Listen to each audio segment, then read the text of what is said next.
Bismillahirrahmanirrahim. Today's topic is crisis intervention and disaster management. Crisis is a Greek word which means decision making. Chinese language has two words to express this.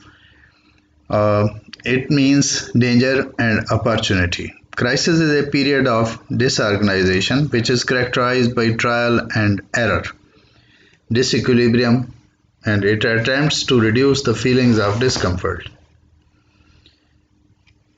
Um,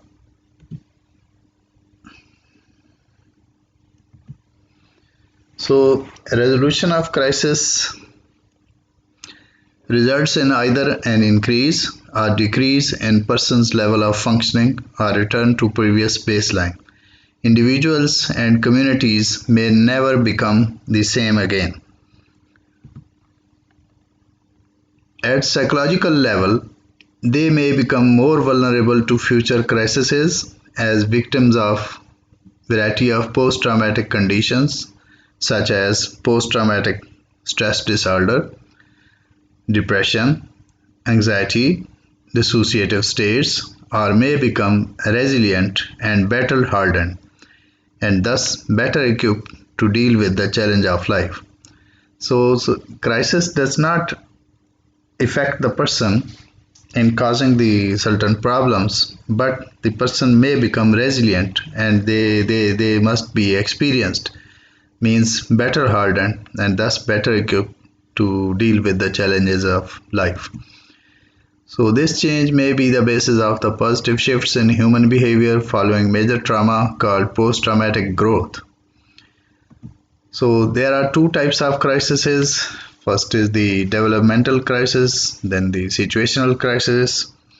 What are the developmental crises? Here you can see this is common to all people, all human beings. They occur in response to stressful periods of life, of human maturations and transitions. For example, childbirth, early childhood, schooling, adolescence, marriage, divorce, hospitalization, and death of the loved ones.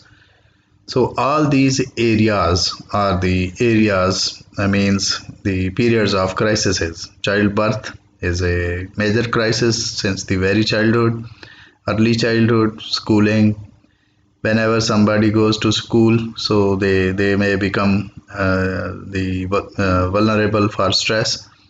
Adolescence is the period which is again crisis creating period. Here the upsurge of the hormones that cause the crisis for the people. And they might be the males, they might be the females. Again, they will have to change their roles. They may become in contract with the marriage, and even if they are separated and the marriage is dissolved, if the divorce is there, so all these uh, occurrence are the crisis. So hospitalization is another crisis situation. So death of the loved one, already you people may know, or you know better that the death is a crisis. So what are the situational crises? Where a person is faced with a stressful or traumatic event which could be natural or man-made disaster. In natural disasters, floods and earthquakes are the examples, and in man-made disaster, rape, war and murder, these are the crises which are man-made. So here you can see the Candy typhoon, which occurred in the United States of America, in which it's the whole state of USA was destroyed by this Candy. Uh, Again, you can see the destruction of the buildings. That is that has become a rubble and debris of the uh, collapsed buildings. You can see the earthquake of 8th October 2005. So that is again the second picture of the earthquake. This picture is especially from the Second World War, the atomic bomb which was dropped over Nagasaki, and that has caused so much destruction, not only the physical destruction of the buildings, but the biological destruction of the people. More than the thousands of the people died due to this bomb. Again, not only this was the acute phase, but there was certain chronic phase as well. We will talk about later on. So here you can see that is the Robert's 7 stages of crisis. Here this pyramid shows starting from the base up to the top. Uh, there is an arrow which you can see from here. This arrow shows the crisis resolution. This is in between the 6th and the 7th stage. So stages from stage 1 to up to the stage 7, these are known as the Robert's 7 stages. Let us describe it in detail.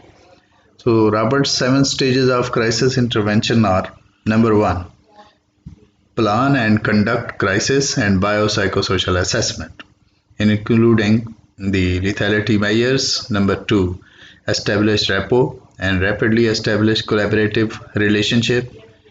Number 3, identify dimensions of the presenting problems, including the last straw or crisis precipitants. Number 4, explore feelings and emotions, including active listening and validation. Generate and explore alternatives, untapped resources, and coping skills. Number 6 is the develop and formulate an action plan. 7th is the follow up plan and agreement. In between 6th and 7th stage of this Robert's 7 stages, so in between these 2 stages, the crisis resolution does occur. So this is a very much common. Robert's 7 stages of crisis intervention are very much important, not only in the this crisis intervention, but exam point of view. This is a very much uh, important slide. You must remember that this is very much important for the examination point of view. So disaster management uh, contains the 3 time periods. For example, emergency phase is the first period, second is the rehabilitation phase, then there is the recovery phase. So 3 phases are very much important in disaster management. uh, so the destruction of the buildings you can observe by these pictures of these pictures are of the 2005 earthquake, which came on the 8th October 2005. So the consequent trauma is never surgical or medical alone. All suffer from psychosocial changes. Psychosocial consequences of trauma are essentially normal reactions to the overwhelming nature of the disaster. The vulnerable groups are women, children, and aged. Here, this picture depicts all these 3 groups: elderly, children, and the women. They are the most vulnerable people in the case of disaster. So, this is the picture of flood which came in Muzaffargarh in the past. So here again you can see a girl lying on the this type of situation, uh, who is suffering from the illness. Again you can see the flood which has caused so much damage. The property is lost. Here you can see this flood is of Lakshmi Chowk. Here you can see this type of flood is having this type of damage. So then not only the floods and earthquakes are the problems which are the nature made or the natural disasters. Then there are disasters which are man made. Arson is one of the man made disaster. That is a criminal type of activity. This term is used to set on fire the buildings and the property. So arson is a legal term which are the criminal type of activity in which the people set the buildings or the property on fire. So this building was set on fire. You can remember one of the event which occurred in the Karachi. A factory was set on fire. So there was not only the loss of property, but the 450 people died in that incident. So again, the burning building which is set on fire. This is again the man-made disaster.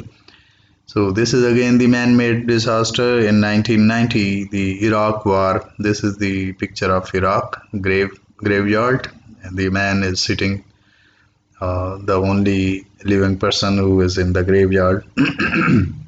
So these disasters not only have the impact on the immediate area, but all over the world. They have the consequences, psychological trauma all over the world that cause the not only the damage to the property, not only damage to the lives, but also the psychological damage all over the world. Again, the atomic bomb dropped on Nagasaki of Japan. This is again the destructive picture of that atomic bomb. So not only the physical structure is damaged, but the psychological trauma all over the world was created. So this is a man-made disaster.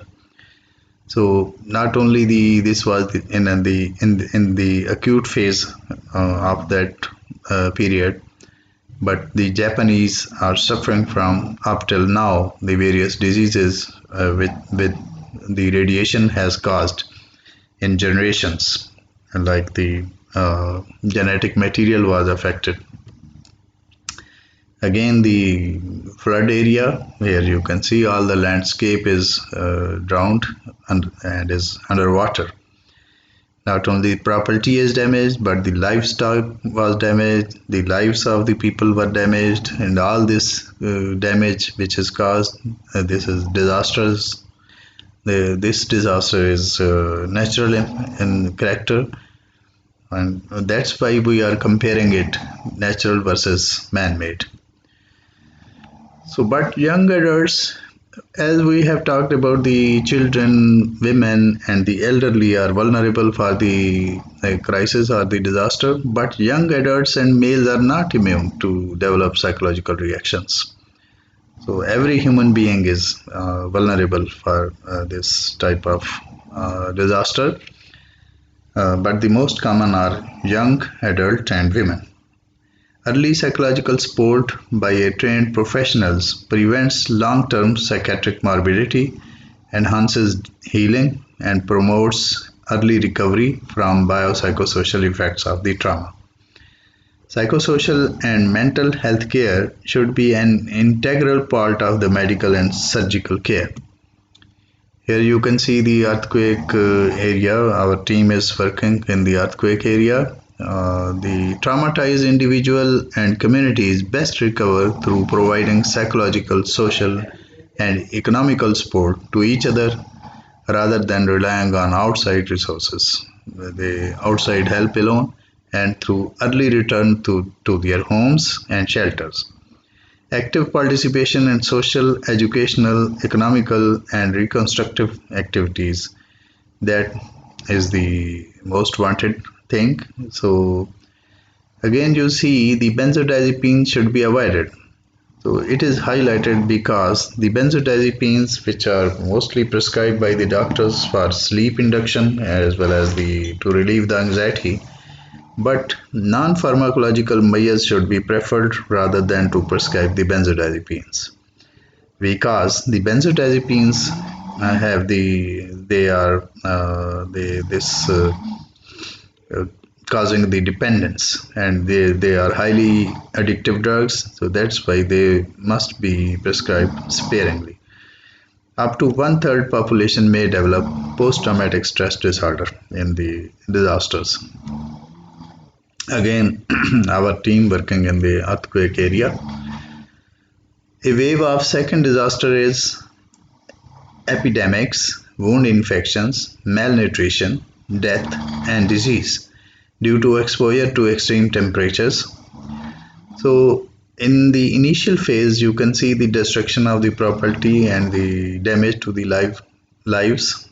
But again, in the second wave of disaster, there are epidemics of the illnesses.